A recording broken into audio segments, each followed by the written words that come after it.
Hello. Thank you very much for taking the time out of your very busy schedules to join me today.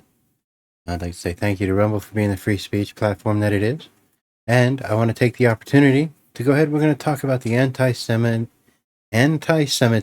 Awareness Act of 2023, which recently just passed this May 2nd of 2024. It's known as HR 6090. And if you go to congress.gov, you can actually look it up and read it for yourself.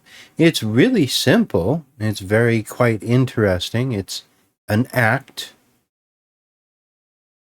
to provide for the consideration of a definition of anti-Semitism set forth by the International Holocaust Remembrance Alliance for the, this is the important part, enforcement of federal anti-discrimination laws concerning education programs or activities and for other purposes, be it enacted by the Senate and House of Representatives of the United States of America in Congress assembled. And then the rest just kind of gives a brief description, but nowhere, to why are they doing it?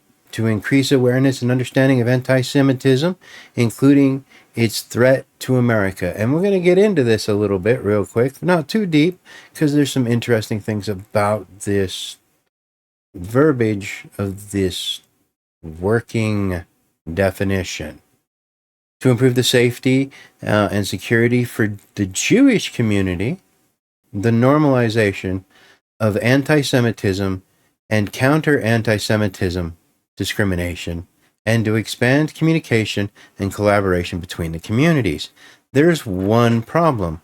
As we get into this law is going to make the New Testament illegal because not only will it not be included as part of educational programs or for other purposes, but you'll find why it's actually in violation of this International Holocaust Remembrance Alliance working definition.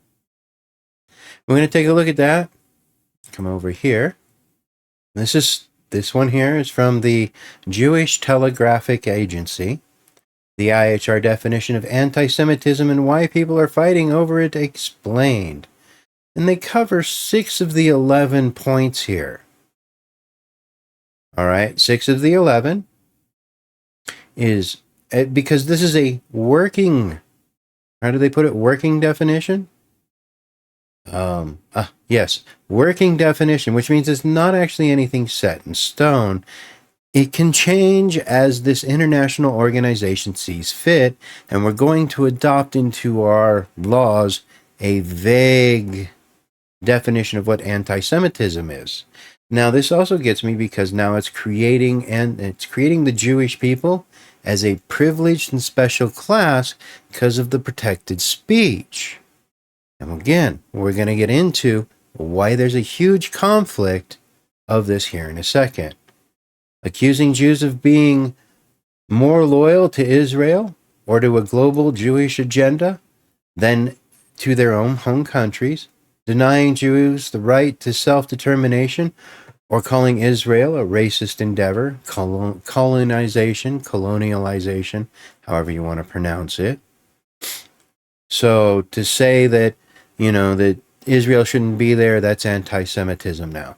Now, mind you, we'll get into the definition of what anti-Semitism is, or who a Semite is. Applying a double standard to Israel that doesn't apply to other countries. Now, this is what Biden is guilty of, where he's saying that they must suffer a two-state solution. I'm sure America suffered a two-state solution during the 1860s. No, wait, it didn't. So why should Israel do it? So by Joe Biden telling Israel that they must accept a two-state solution, that is now considered anti-Semitism. Guess what? Our president is a bigot now. Moving on. Applying classic anti-Semitism smears, like the blood libel, to Israel. Read Matthew if you want to know what the blood libel is. Matthew of the New Testament. So applying it to Israel is anti-Semitism. Just like saying Christ is king is anti-Semitism. Comparing Israel to the Nazis, that's anti-Semitism. You know, because everybody's saying what's going on in Gaza is what the Nazis did to the Jews. They're committing a genocide. Well, that is now anti-Semitism to criticize the state of Israel. Good going, America. Holding Jews collectively responsible for Israel's actions. So Israel's not a Jewish state. So by holding the people responsible for the actions of the state that they live in, that's anti-Semitism. Good going, America. The definitions say anti-Semitism frequently charges Jews with conspiracy to harm humanity, but did kill their Messiah, and it is often used to blame Jews for why things are going wrong. Now, this is just the 6. Now I'm going to show you. And repeatedly in their documentation, and I am looking for it, they specifically state this is not intended to be law in any way. It's only intended to say this is what will lead to quote-unquote anti-Semitic events. Darn it. But yeah, I know I read that they kept saying, no, this is not, but here we are, using their definition as a law. Now, mind you, this definition is also set forth more or less by the UN. So there's that conspiracy there. Basically, any conspiracy that involves the Jews is now considered anti-Semitic, and according to IHRA 6090, punishable by legal actions. What's more, the definition itself states that it is non-legally binding, and an introduction to the brochure officially stresses the point to argue that the definition should not be an obstacle to free speech. However, as we go over, with HR 6090, an act, it does now make this International Holocaust Remembrance Alliance enforceable of federal anti-discrimination laws concerning educational programs or activities and for other purposes. But they said it's supposed to be non-legally binding and officially stresses that the definition should not be an obstacle to free speech. The ADLU, believe it or not, actually agrees with this as well. Let me go to what I did find. So here's the ADL about it, saying again it's not intended to be law, which we have now I believe it was 319 to 91. The majority of Republicans, thank you Republicans, voted for this censorship and this limitation to free speech.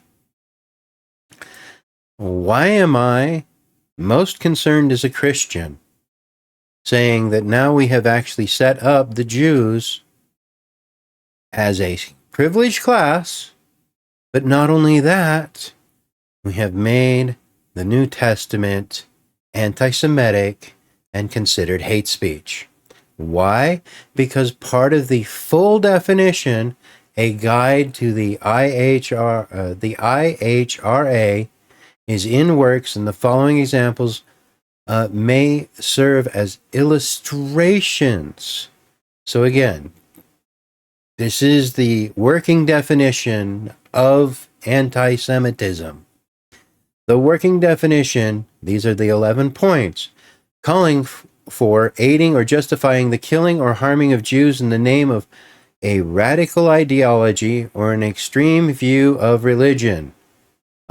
Muslims, dudes, killing Jews now is obviously anti-Semitic hate speech, and of course, killing Jews, I mean, as if it wasn't illegal to kill people, but specifically killing Jews can now be considered a hate crime. Making a melodious, dehumanizing, or demonizing, demonizing, or stereotypical allegations about the Jews, such as, or the power of Jews as collective, such as, especially but not exclusively, the myth about the world Jewish conspiracy, or of Jews controlling the media, economy, government, or other social institutions. So, all those content creators that have been saying the great Jewish conspiracy, guess what? You're all a bunch of anti-Semites now, according to the United States government, and now subject to laws and persecution of being anti-Jewish. Anti-Semite. It gets better, though. Accusing Jews as a people of being responsible for real or imagined wrongdoings committed by a single Jewish person or group, or even for acts committed by non-Jews. So saying person X does this, oh, all Jews do this, is now anti-Semitic and, well, beyond racist. Denying the facts, scopes, or mechanisms, e.g., this is a beautiful one, gas chambers, or intentionality of genocide of the Jewish people at the hands of the National Socialist Germans, and its support and accomplishes during World War II. So saying that you support what the Nazis did during World War II to the Jewish people, of course, is anti-Semitic. That's fine. Yes, I agree with that. But again, what about all the nasty things people say about white people? Why aren't there laws now against that? I don't understand why Jews or Semites, and see, according to the 1770s, according to the 1770s definition of what a Semite is basically anybody who lives in the region of Egypt, Israel, Turkey, that whole Middle East area, that's the area of Semites. So being anti-Semite to anybody now in that area or region,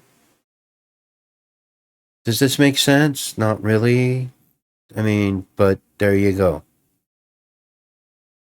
Accusing the Jews, because again, they're not Semites, they're Jews. The Arabs are the Semites. Accusing the Jews as a people, or Israel as a state, of inventing or exaggerating the Holocaust. Why anybody would want to invent the Holocaust or what people went through in those horrors, I have no idea. I remember the pictures from school. I know they probably don't show them anymore. Personally, I don't see how treating any human like that is funny. We never have.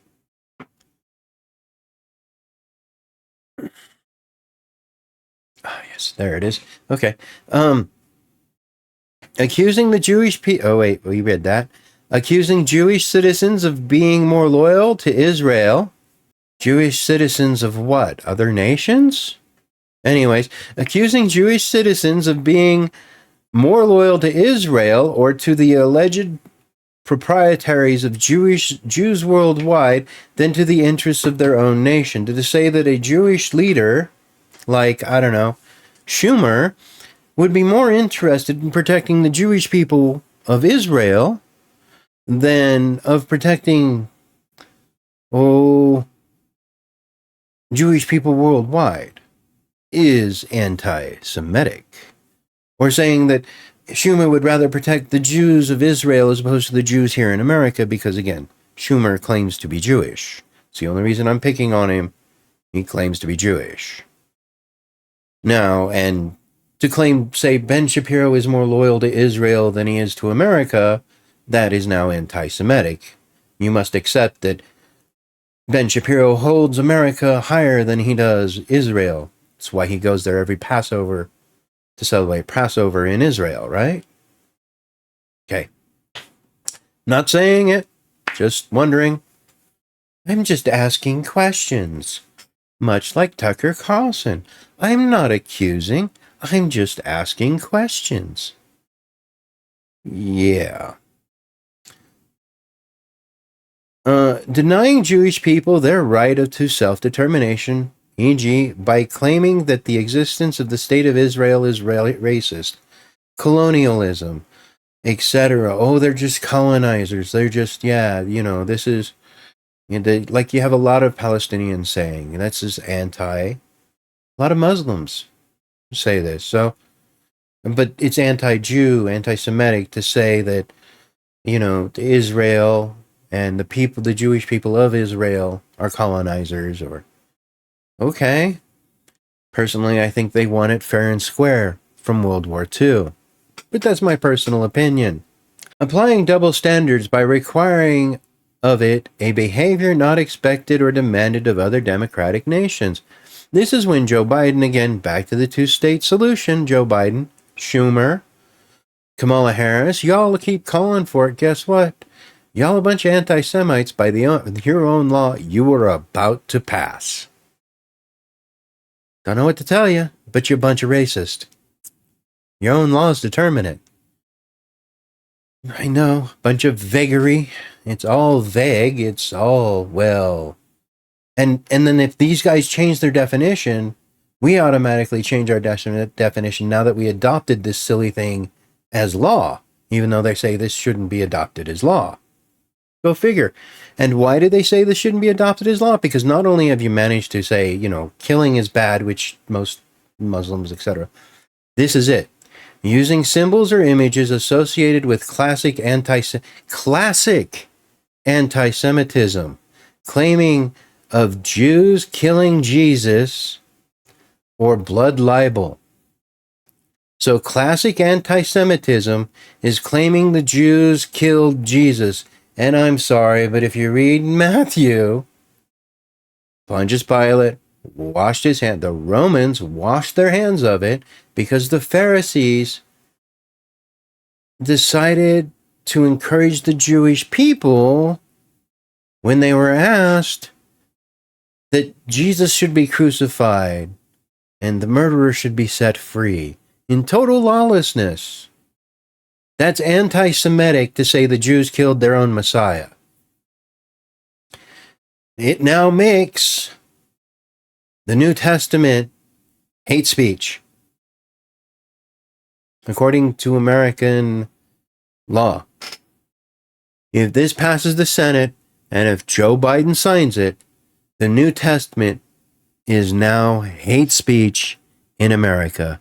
And I do have to agree with another content creator that the Jewish ideas and the Christian ideas ran antithetical and do not necessarily coexist with what the founders had in mind when you're thinking of more Jews. They were thinking more of a Christian ideology. But to sit here and say that using the symbols or images associated with classic anti-Semitism. So the New Testament is now considered, according to American law,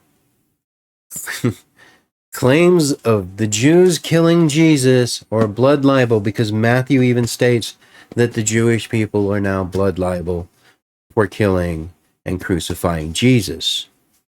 It's in Matthew.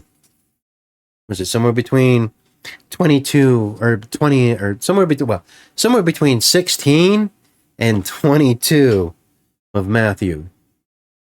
So, using the symbols or images associated with classic anti-Semitism, claims of Jews killing Jesus or blood libel to characterize Israel or Israelis.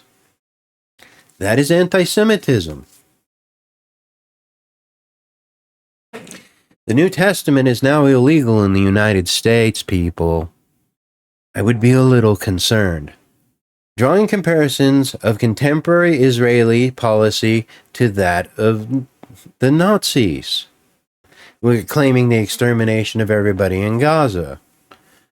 Oh, whatever. Oh, we're not going to put troops on the ground, but we will return fire. Whatever. Holding Jews collectively responsible for the actions of the State of Israel. No, you only hold Israelis responsible for the actions of the state of Israel, just like everybody holds Americans responsible for the actions of America. Correct? Why is it anti-Semitic to say the Israeli people are responsible for the actions of their government? But it's okay. See, it's anti-Semitic to say that, but it's okay to say that Americans are responsible for the American government and the actions of the American government. Again, and this is their quote-unquote working definition, okay, which you can get from the International Holocaust Remembrance Alliance. This is from their website, the working definitions and charters. So this is the working definition of anti-Semitism. To say that the Jews are responsible for the death of Jesus, to say that Christ is king, is now considered anti-Semitic and hate speech. This should be something we're all, as Americans, a little concerned about. Because again, there should be no hate speech laws in America. That's part of the First Amendment. I don't know, personally, I'd like to know the person who hates me and doesn't want my business, so I'm not spending my money with them. I want to know those people who are full of hate so I can judge who to hang out with and not have a bunch of false people. Let the bigots speak their piece. I don't know why that's such a trouble, and we gotta remind them to not do such things. Again, we're charged to judge who we are with as Christians, who we associate with. How can we know if they're not allowed to speak their mind? Judge not, lest ye be judged. Yeah, but there's a few things I want to be judged on, like being a good Christian. So with that, I'm going to say thank you very much for taking the time out of your very busy schedules to join me. Hope you found something of interest, and I hope I did a decent job. I'll find out during editing. Go ahead, leave me a like, give me a follow. Other than that, hope to see you around, and maybe you might want to consider writing your congressman to stop this from passing. With that, God bless you. God bless America, because boy, do we need it. And may God bless you with the wisdom and fortune that your actions deserve. Thank you, and good night.